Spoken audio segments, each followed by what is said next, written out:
Hello दोस्तों, आज हम इस वीडियो में एक्सरसाइज 4.1 का पार्ट 2 है। इसमें हम दूसरा क्वेश्चन देखेंगे। पहला क्वेश्चन पिछले वीडियो में समझ चुके थे। क्वेश्चन 1 जांच करना था कौन सा द्विघात समीकरण है और कौन सा समीकरण द्विघात समीकरण नहीं है। 8 क्वेश्चन था। अब इसमें क्वेश्चन नंबर 2 में आपको क्या है, निम्न स्थितियों को द्विघात समीकरण के रूप में निर्धारित करना है। ठीक है, जो भी स्थिति दिया हुआ है उसको द्विघात समीकरण में चेंज करके सिर्फ छोड़ देना है ना। कथनों को समीकरण में चेंज करना है। तो आइए इसको समझने का कोशिश करते हैं, बहुत ही आसान भाषा में। गौर से सिर्फ हमें फॉलो कीजिएगा, बिल्कुल बात समझ में आएगी। एक आयताकार भूखंड का क्षेत्रफल 528 मीटर स्क्वायर है। आयताकार भूखंड है मतलब आयताकार का है। ठीक है, भूखंड ऐसा कोई आयताकार का है। इसका क्या बोल रहा है, क्षेत्रफल 528 है। क्षेत्रफल तो जानता है, आयत का क्या होता है, लंबाई गुने चौड़ाई। तो इसका पहले हमको लंबाई चौड़ाई, ये लंबाई होता है और ये चौड़ाई होता है, तो लंबाई और चौड़ाई इसका पता करना है। ठीक है, तो क्वेश्चन के अनुसार क्या दिया है, क्षेत्र की लंबाई चौड़ाई के 2 गुने से एक अधिक है। लंबाई जो है वो चौड़ाई मान लो अगर आपका x है तो चौड़ाई के 2 गुने से, चौड़ाई जितना भी होगा उसका पहले 2 गुना कर देंगे। 2 गुना से भी क्या है, 1 ज़्यादा है। अगर हम चौड़ाई y मानते तो फिर क्या होता है, 2y + 1 हो जाता लंबाई। अगर हम चौड़ाई a मानते तो फिर लंबाई क्या होता है, 2a + 1 हो जाता है। ठीक है, अब इसका क्षेत्रफल 528 है तो लंबाई को और चौड़ाई को मल्टीप्लाई करके 528 के बराबर कर दीजिए, बस यही तो है। तो इसको हमको मान के बढ़िया से लिखना है। माना कि भूखंड का लंबाई, माना कि भूखंड का चौड़ाई को हम मान लेते हैं क्या, x है। तो आप ही बता सकते हैं इसका लंबाई क्या हो जाएगा।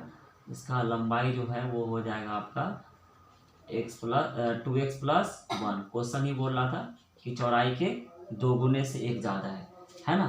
तो अब है प्रश्न से क्या दिया हुआ है, प्रश्न से दिया हुआ है आयत का क्षेत्रफल दिया हुआ है। कितना दिया है, 528। और हम लोग जानते हैं कि आयत का क्षेत्रफल क्या होता है, लंबाई गुने चौड़ाई। तो इस क्वेश्चन में लंबाई आपका 2x है और चौड़ाई कितना है, x है। तो हम लंबाई को चौड़ाई को मल्टीप्लाई करेंगे, 528 के बराबर कर देंगे। अब इसको थोड़ा सिंपल कर देना है, बस 2x² + x और उधर से 528 इधर माइनस में आ जाएगा। तो आपका कथन जो है वो समीकरण में चेंज हो गया। और इस क्वेश्चन में सिर्फ कथन को समीकरण में ही व्यक्त करना है, इसको हल नहीं करना है। ठीक है, हल करने के लिए बोलेगा तभी हल करेंगे। अब इसका अगला क्वेश्चन समझते हैं, 2 का दूसरा। ठीक है, अब अगला कथन क्या है, इसको भी हम लोग गौर से समझने का कोशिश करेंगे। ठीक है, 2 क्रमागत धनात्मक पूर्णांक का गुणनफल 306 है। 2 क्रमागत धनात्मक पूर्णांक, पूर्णांक क्या होता है, पूर्णांक मतलब होता है जो गिनती का संख्या हो, है ना। प्लस में भी हो सकता है, माइनस में भी हो सकता है, और पूरा जो अंक होता है, बटा में नहीं होता है, दशमलव में नहीं होता है। ठीक है, तो लगातार धनात्मक पूर्णांक, क्रमागत मतलब लगातार, धनात्मक मतलब प्लस वाले का बात हो रहा है, माइनस वाले का बात नहीं हो रहा है। तो अगर कोई एक पूर्णांक 10 है तो उसका अगला क्या होगा, 10 × 1 = 11, एक जोड़ना पड़ेगा। लगातार का बात ये होता है। अगर एक पूर्णांक अगर 50 होगा तो उसका अगला क्या होगा, लगातार की बात करें तो अगला 50 में 1 जोड़ेंगे 51 होगा। लेकिन यहाँ पे आपको पहला पूर्णांक नहीं पता है तो हम उसको क्या मानेंगे, माना कि पहला धनात्मक पूर्णांक जो है वो आपका x है। अगर पहला धनात्मक पूर्णांक x है तो दूसरा क्या हो जाएगा, अकॉर्डिंग टू क्वेश्चन लगातार की बात हो रही है, तो अगला जो है धनात्मक पूर्णांक वो हो जाएगा x + 1 हो जाएगा। ठीक है, अब प्रश्न से बोल रहा है क्या कि दोनों का मल्टीप्लाई मतलब गुणनफल, तो दोनों का गुना कर दो। गुणनफल दिया है 306, तो गुना करके 306 के बराबर कर देंगे। क्या होगा, x² + x, उधर प्लस 306 है, इधर क्या होगा, -306। आपका जो है कथन वो समीकरण में चेंज हो चुका है। बस आपको यहाँ पे धनात्मक पूर्णांक के बारे में जानकारी होना चाहिए, है ना, कि पूर्णांक का मतलब जो पूरा पूर्णांक होता है ना। और लगातार, क्रमागत मतलब लगातार होता है। तो अगला एक अगर आपको पूर्णांक पता चल जाता है तो अगला के लिए क्या करते हैं, उसमें 1 ऐड कर देते हैं। ठीक है, जो भी मानेंगे पहला को दूसरा x + 1 हो जाएगा। ठीक है, चलिए अब क्वेश्चन नंबर 3 चेक करते हैं। क्वेश्चन नंबर 3 कोशिश करते हैं इसको समझने का, है ना। शब्दों से समीकरण में कैसे चेंज करना है, ये थोड़ा अलग टाइप का है। हर क्वेश्चन में टाइप अलग अलग होता है। एनसीईआरटी का ही खासियत है कि हर एक क्वेश्चन में ट्विस्ट होता है।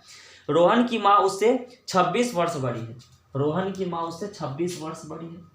तो जब भी उम्र वाला सवाल होता है तो उसमें हम क्या करते हैं, वर्तमान आयु मानते हैं। तो यहाँ बात किसका हो रहा है, रोहन का और उसके माँ का। तो सबसे पहले हम दोनों का वर्तमान आयु मानते हैं। माना कि रोहन की वर्तमान आयु क्या है, x वर्ष है।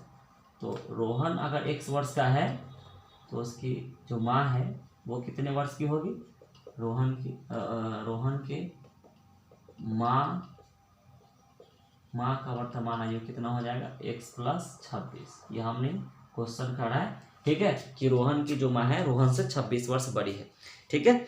उसकी आयु का गुणनफल अब से 3 वर्ष पश्चात 360 हो जाएगा। तो वर्तमान इसलिए माने हैं कि किसी का वर्तमान पता रहेगा तभी तो 3 साल बाद वो कितने का होगा पता चल जाएगा, उसमें 3 ऐड कर देंगे। 5 साल पहले कितना होगा, वर्तमान अगर पता रहेगा तो पहले का भी एज उसका पता कर सकते हैं, बाद का। तो जब भी उम्र वाला सवाल रहेगा तो वर्तमान आयु ही मानिएगा। चलिए, प्रश्न से 3 साल बाद बोला तो क्या करेंगे, रोहन में भी 3 साल जोड़ना पड़ेगा, क्योंकि 3 साल बाद कोई भी इंसान होगा वो 3 साल बढ़ जाएगा।